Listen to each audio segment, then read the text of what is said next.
আসসালামু আলাইকুম প্রিয় মালয়েশিয়ান প্রবাসীরা, আপনারা সবাই কেমন আছেন? আশা করি সকলেই ভালো আছেন। আজকের ভিডিওটা মোস্ট ইম্পর্টেন্ট হতে যাচ্ছে। মালয়েশিয়া অবস্থানরত বাংলাদেশ হাই কমিশনার থেকে পাসপোর্ট বিতরণ থেকে শুরু করে অবৈধ কেন মালয়েশিয়ান প্রবাসীরা অবৈধ হয়ে যায় একটি ভুল সিদ্ধান্তের জন্য। তো এই জন্য একটি জরুরি নোটিশ দিয়েছে, সেটা প্রত্যেকটা প্রবাসীর খুবই দরকার এই বিষয়টা জানা। তো কি বলেছে, আমরা সর্বপ্রথম মালয়েশিয়াতে পাসপোর্ট বিতরণ সেটা আমরা পরেই বলি।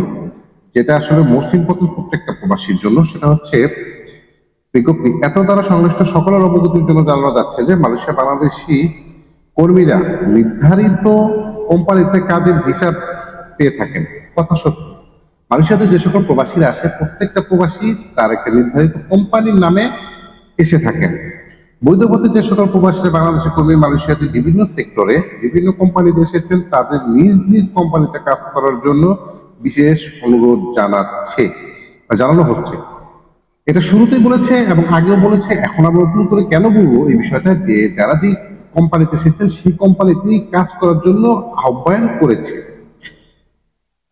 কোম্পানি পরিবর্তন করতে হলে Malaysia department of labour toll এর মাধ্যমে কোম্পানি পরিবর্তন করতে হয়। আসলে অনেকে আমরা বলি কোম্পানি পরিবর্তন করবো, ইচ্ছে করলেই কোম্পানি পরিবর্তন করা যায় না। মালয়েশিয়ার কিছু টার্মস অ্যান্ড কন্ডিশন, সেটাকে আপনার ফলো করে আপনার কোম্পানিগুলো পরিবর্তন করতে হবে। আর সেটা অবশ্যই ডিপার্টমেন্ট অফ লেবার যে আপনার সেক্টরটা আছে সেখানে আপিল করে আবেদন করে দুটি নিয়োগকর্তাই সমঝোতা রেখে আপনার ভিসা বা কোম্পানি পরিবর্তন করতে পারেন। আচ্ছা, স্বেচ্ছায় কোনো কর্মী মালয়েশিয়ার কর্তৃপক্ষের অনুমতি ব্যতীত কোম্পানির পরিবর্তন করলে তিনি মালয়েশিয়া অনিয়মিত হয়ে যান। আমরা যেটা জানি, অনেকেই বলি যে আমরা কোম্পানি পরিবর্তন করতে চাই, আমি এই কোম্পানি ছেড়ে চলে আসছি, যেই বছর আমরা যাবো সে বৈধ করবে, মানে সে আমাকে নিয়ে নেবে, ভিসা লাগিয়ে দেবে। এটা পসিবল না। এই ইস্যুটার জন্য অধিকাংশ প্রবাসীরা অবৈধ হয়ে যায়।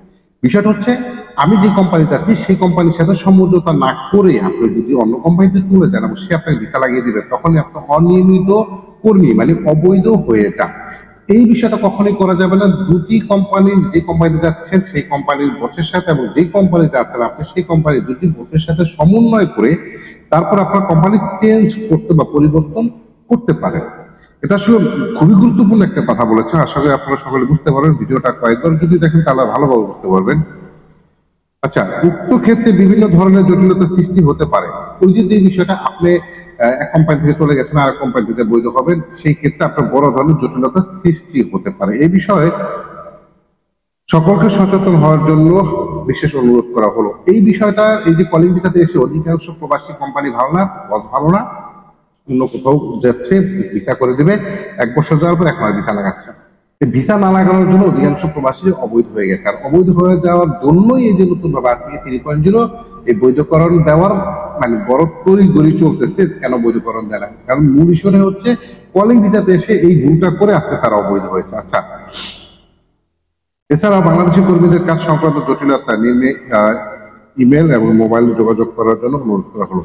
আচ্ছা, যদি কারো এরকম জটিলতা থেকে থাকে সেটা অবশ্যই হাই কমিশন, এখানে মেল নাম্বার দেওয়া আছে এবং ফোন নাম্বার দেওয়া আছে, সেখানে আপনারা ফোন করে আপনার সম্পূর্ণ বিষয়টা তাদের সাথে শেয়ার করতে পারেন। এটা হচ্ছে মোস্ট ইম্পর্টেন্ট হাই কমিশনার থেকে একটি জরুরি নোটিশ। এবং সে আগের মতো পাসপোর্ট ডেলিভারি দিচ্ছে। এটা কোন কোন জায়গা দিচ্ছে? পেনাং জোহরবারু 2 দিন দিচ্ছে পেনাঙে, মানে জোহরবারু দিচ্ছে। আচ্ছা, পেনাঙে দিচ্ছে 14 থেকে 16 তারিখ 2025 শুক্রবার হতে রবিবার পর্যন্ত। অ্যাপয়েন্টমেন্টের শেষ সময় 11 ফেব্রুয়ারি সকাল 9টা থেকে বিকেল 4টা পর্যন্ত। পেনাং 14 থেকে 16 ফেব্রুয়ারি শুক্রবার রবিবার সকাল 9টা থেকে বিকেল 4টা পর্যন্ত।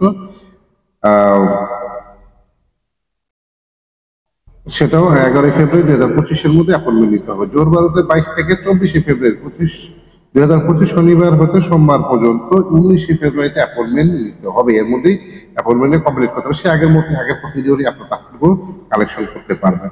আশা করি এতে অনেকে উপকৃত হয়েছে। সকল ভালো থাকবেন, নিরাপদে থাকবেন। আর যারা চ্যানেলটাকে এখনো সাবস্ক্রাইব করেনি, please hit the subscribe my YouTube channel প্রবাসী.com। আর যারা ফেসবুক পেজ থেকে দেখতেছেন অবশ্যই পেজটা ফলো দিয়ে ভিডিওগুলো শেয়ার করে অন্য বন্ধুদেরকে দেখার সুযোগ করে দিবেন। সকল ভালো থাকবেন, নিরাপদে থাকবেন। আসসালামু আলাইকুম।